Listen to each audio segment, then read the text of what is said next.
Ahoj. Ahoj. Charlie. Veronika. Ako ide život, Veronika? Ujde to. A čo tvoj? Záleží na tom, akú chceš odpoveď. I viac možností?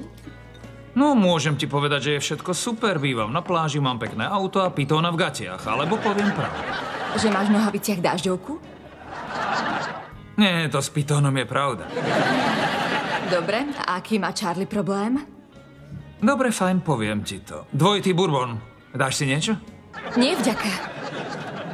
Ušetrím ťa detailov o mojej sebeckej narcistickej matke, o mojom stroskotanom zženštilom bratovi a o budúcom darcovi orgánov synovcovi. Dobre. Poviem ti o nedávnych romantických zážitkoch. Takto pred rokom som bol zasnúbený s tým najlepším dievčaťom, čo poznám. A čo sa pokazilo?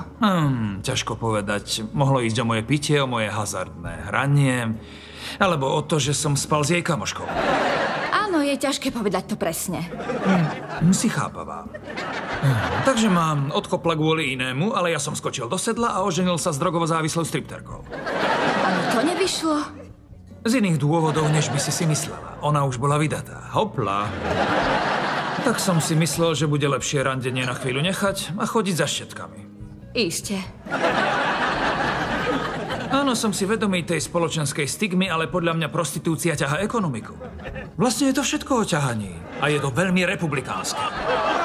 Aha. Dám si ďalší drink.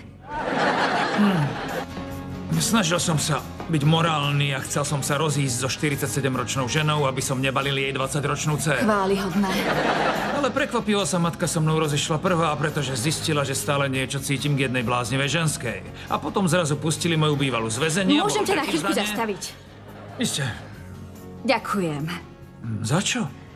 Dnes som sem prišla, lebo som bola naštvaná na svojho priateľa, ktorý je prasa. Ale teraz som si uvedomila, že som bola nespravodlivá.